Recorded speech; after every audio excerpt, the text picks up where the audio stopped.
अभियान चलाया जाएगा, जिसमें आम जन तक वक्फ बिल में जो संशोधन हुए हैं उसकी जानकारी दी जाएगी। इसी कड़ी में राजधानी रायपुर स्थित जिला भाजपा कार्यालय एकात्मक परिसर में प्रेस कॉन्फ्रेंस का आयोजन किया गया। इस दौरान भाजपा के प्रदेश अध्यक्ष किरण सिंह देव, प्रदेश महामंत्री संजय श्रीवास्तव, कोषाध्यक्ष नंदन जैन और वक्फ बोर्ड अध्यक्ष डॉक्टर सलीम राज मौजूद रहे। इस दौरान भाजपा प्रदेश अध्यक्ष ने जानकारी देते हुए कहा कि वक्फ संशोधन बिल को लेकर बीजेपी उम्मीद अभियान चलाएगी। ये अभियान 1 से 10 मई तक विभिन्न जन जागरूकता कार्यक्रम के रूप में चलाई जाएगी। इसमें कार्यशाला का आयोजन होगा। साथ ही इस अभियान में केंद्रीय मंत्री जितेंद्र सिंह भी शामिल होंगे। एक जानकारी आप सभी के बीच साझा करने के लिए मैं आज की इस प्रेस वार्ता में आप सभी के समक्ष उपस्थित हुआ हूँ। हम सभी को मालूम है कि पिछले दिनों और हमारे वक्फ बोर्ड के सुधार की दृष्टि से लोकसभा में और राज्यसभा में आदरणीय प्रधानमंत्री मोदी जी की जो मंशा थी कि वर्षों पुराना ये अधिनियम, इसके अंतर्गत विसंगतियां हैं, उन विसंगतियों को दूर करने की दृष्टि से और जिस कारणों से वक्फ बोर्ड या वक्फ बिल जो बनाया गया था वर्षों पुराना, उसमें किस तरीके से और संशोधित करके, परिष्कृत करके और उसका लाभ सभी को, समाज के लोगों को मिले, मुस्लिम समाज के लोगों को। भारतीय जनता पार्टी ने हमारे इसके वक्फ सुधार एक जन जागरण योजना के अंतर्गत और पूरे प्रांत में 1 से लेकर 10 तारीख तक विभिन्न आयामों पर यह कार्यक्रम तय होने हैं और जिसके तहत 1 तारीख को यहाँ पर हमारे केंद्रीय मंत्री जितेंद्र सिंह जी और एक तरीके से सभी समाज के उलेमाओं के बीच में या इन्फ्लुएंस और जितने भी हमारे विभिन्न उसमें डॉक्टर हो सकते हैं, उसमें अन्य सभी बुद्धिजीवियों के साथ वे इस पर चर्चा करेंगे, इस पर अपना विषय भी रखेंगे। और साथ ही हमारे राष्ट्रीय महासचिव आदरणीय राधा मोहन जी एक वृहद कार्यशाला जिसमें भारतीय जनता पार्टी के सभी जनप्रतिनिधियों की दृष्टि से हो, हमारे सभी वरिष्ठ नेता, जिले शहर से अपने जिलाध्यक्ष, अन्य पदाधिकारी, मोर्चा प्रकोष्ठों के हमारे सभी पदाधिकारीगण उसमें उपस्थित रहेंगे, जिससे कि विभिन्न चरणों पे आने वाले 10 तारीख तक के जो कार्यक्रम है, जैसे कि महिला मोर्चा के द्वारा और समय समय पे उनके द्वारा हमारी मातृशक्तियों के बीच में और नारी शक्ति हमारी उसके बीच में इस तरीके से ये विषय क्या है, क्योंकि ये विषय के पीछे दिक्कत यह है कि ये इस विषय को जिस तरीके से कांग्रेस ने लगातार समाज को, मुस्लिम समाज को कह लें या पूरे देश को, एक जैसा कि उनके कार्यक्रम, उनके कार्य योजना रहता है कि देश को लगातार भ्रम के वातावरण में डालने का, एक झूठ परोसने का काम भी किया गया, जिसके तहत ये वक्फ बिल जो संशोधित रूप में जो पास हुआ है उससे समाज के लोगों को नुकसान होगा, मुस्लिम समाज के लोगों को। लेकिन वक्फ बोर्ड का गठन ही इसलिए हुआ था कि एक्चुअली में इसका मूल स्वरूप तो दान का स्वरूप था, वक्फ यानी दान, और उसका लाभ मुस्लिम समाज से जो वहाँ की हमारी महिलाएं हैं, वहाँ मुस्लिम समाज की जो महिलाएं हैं या आर्थिक रूप से जो वंचित हैं, सामाजिक रूप से जो प्रताड़ित हैं या जिनको व्यवस्थापन करना है, एक अच्छे जीवन की ओर अग्रसर करने की दृष्टि से इसका निर्माण हुआ था। ये नए बिल में भी इन्हीं सब चीजों को ध्यान में रख के और इसको किया गया है।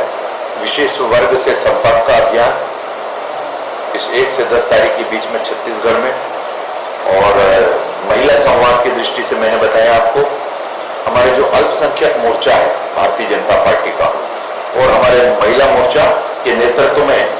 ये उद्देश्य है इसको सम्मेलन आयोजित करना और कोई ना कोई केंद्रीय नेता निश्चित रूप से इसमें उपस्थित रहेंगे जिनका मार्गदर्शन भी और इस विषय को पूरी तरीके से उसमें रखने का है और प्रभावशाली हो ये कार्यक्रम इस दृष्टि से जो समाज के विभिन्न क्षेत्र के जो प्रभावशाली महिला है, नारी शक्ति है, उनको इसमें आमंत्रित करके उनके बीच में और अन्य एक और स्वरूप दिया गया है। हमारे जो समाज मुस्लिम समाज के धार्मिक नेता है और इमाम हैं, ऐसे इनके बीच में भी संगोष्ठी के माध्यम से ये भी अल्पसंख्यक मोर्चा करेगा इस कार्यक्रम को और हमारे सभी इसके प्रभारी जो हैं और वे सब इसमें रहेंगे। केंद्र से राष्ट्रीय स्तर से हमारे मोर्चा के इसमें नेता भी उपस्थित होंगे। किस तरीके से सामाजिक और आर्थिक उत्थान की दृष्टि से ये नया बिल लाया ही नहीं गया है, पास भी हुआ है और उसकी जानकारी और उस पर ध्यान केंद्रित किया जाएगा कि हम ईसाई समाज का मामला ले, ईसाई समाज है और उनके साथ भी एक सैद्धांतिक रूप से इन विषयों को लेकर सद्भाव बैठक इसका नाम से और अल्पसंख्यक मोर्चे की दृष्टि से ही ये काम उनकी ओर है भारतीय जनता पार्टी का, जो कि लगातार जिले शहर सद्भाव बैठकों के माध्यम से ये सारा विषय उन तक ले जाने का है हमारे जनजातीय समुदाय में, क्योंकि ये विषय सब तक जाना है। सिर्फ इस दृष्टि से कि सिर्फ मुस्लिम समाज पे ही इसको समझाना ऐसा नहीं, ये सभी तक ये जाए और जो एक रॉन्ग नैरेटिव एक फैलाया जा रहा है जो पूरे देश में और उसका जो यथार्थ है उसकी इस नए बिल के संशोधन की जो सत्यता है, किस तरीके से इसको लेकर समाज के ही वंचित परिवार को आगे लाने का, क्योंकि इसका मिसयूज बहुत हुआ, इसका मिसयूज बहुत हुआ और सिर्फ वक्फ से मतलब जो हिंदू हैं, सिख हैं, ईसाई हैं, ये तो बड़े पुराने समय से आप देख लीजिए मुस्लिम समाज को भी इसका नुकसान बहुत हुआ, क्योंकि कुछ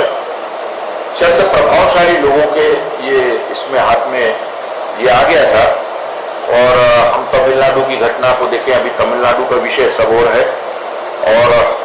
वहाँ के वक्फ बोर्ड ने तिरुवल्लुर गांव में 1500 साल पुराना 1000 उस समय देख लीजिए आप 500 साल पुराने तो ये कुछ था भी नहीं वक्फ बोर्ड या ये, और चंद्रशेखर स्वामी मंदिर और उसके आसपास के कड़ियापुरीची गांव पर स्वामित्व का दावा कर दिया और इस तरीके से एक हिंदू धार्मिक भूमि पर कब्जा का विषय आया। गुजरात में है, बेट द्वारका में दीप विवाद है,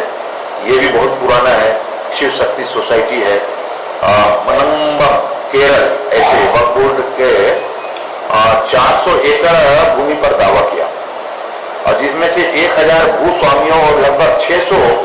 से अधिक ईसाई परिवार जिसमें कई मछुआरे हैं उन पर इसका प्रभाव पड़ा। अब ये वर्षों पुराना है, कोई 500 साल 800 साल 1000 साल पुराना, तो इसका दुरुपयोग काफी हुआ कुछ में। और इसमें अगर हम देखेंगे तो हरियाणा में है, अब जैसे कर्नाटक का सबसे महत्वपूर्ण है कर्नाटक की, और इसलिए मैं ध्यान दिलाऊंगा कि 2 लाख करोड़ की इसमें मैं स्पष्ट रूप से बताऊंगा कि इसमें 2 लाख करोड़ की चोरी तक हुई है। 2012 की एक रिपोर्ट में इसका खुलासा हुआ कि कर्नाटक में 22,000 एकड़ वक्फ भूमि को अवैध रूप से बेच दिया गया। अब ये रिपोर्ट आई तो बहुत नाम मात्र कीमत पर या तो लीज में दे दिया गया अपने अपने लोगों को। इस घोटाले में और हिंदू राजनेताओं, भू माफियाओं और वक्फ अधिकारियों को इसका फायदा हुआ, जबकि जिनके लिए ये बना हुआ है गरीब मुसलमान परिवार के किसी को भी इससे किसी भी प्रकार का लाभ नहीं हुआ। कर्नाटक में जब वक्फ बोर्ड में घोटाले की बात होती है तो कई कांग्रेस नेताओं और अधिकारियों के नाम इसमें सामने आए। कांग्रेस के राष्ट्रीय अध्यक्ष वर्तमान में मल्लिकार्जुन खड़गे, पूर्व सांसद धर्म सिंह नरसिंह राव, सूर्यवंशी विधायक, इस तरीके से किस प्रकार से वक्फ बोर्ड के अधिनियम के अंतर्गत प्रावधानों के अंतर्गत उसका दुरुपयोग अपने स्वयं के हितों के लिए किया गया और उनको वंचित करने का जिनके लिए बना हुआ था ये, और दान से मस्जिद धार्मिक स्थान के डेवलपमेंट के अलावा बाहर जाके बहुत सारे ऐसे अपने स्वयं के, कहीं कहीं तो शॉपिंग मॉल बन गए हैं, कहीं कहीं बड़ी बड़ी दुकानें बना लिया है लोगों ने अपने लिए। और अब ये स्थिति आ जाती है कि फिर जब इसके दुरुपयोग की बात करते हैं तो ये 1500, 1800 साल पुराने ऐसे अन्य स्थानों को और अब उसमें लाने का, और जो वास्तव में ऐसे लोगों ने इन भूमि को हड़पने का काम किया है या उसका नाजायज फायदा उठाया है, अब उनको भी अभी वर्तमान में वक्फ बोर्ड के माध्यम से और उसकी पूरी जांच परख करके और इसमें कलेक्टर लेवल के अधिकारी या उससे ऊपर के लेवल के अधिकारी के माध्यम से नोटिस वगैरह की प्रक्रिया करके, तो इस तरीके से आप सभी के समक्ष आज मैंने ये विषय रखा है कि भारतीय जनता पार्टी और 1 से 10 के बीच हमारे सभी जिले स्तर पर, प्रांत स्तर पर और विभिन्न समाजों को लेकर उनके बीच में हमारे अल्पसंख्यक मोर्चा हो या हमारे महिला मोर्चा विशेषकर लेकर इस पर संगोष्ठी कार्यक्रम और इसका जन सुधार की दृष्टि से, जन जागरण की दृष्टि से ये बातें नीचे तक ले जाने के लिए पूरे 10 दिनों का यह अभियान भारतीय जनता पार्टी और करने जा रही है। CCN शार्क न्यूज के लिए ब्यूरो रिपोर्ट।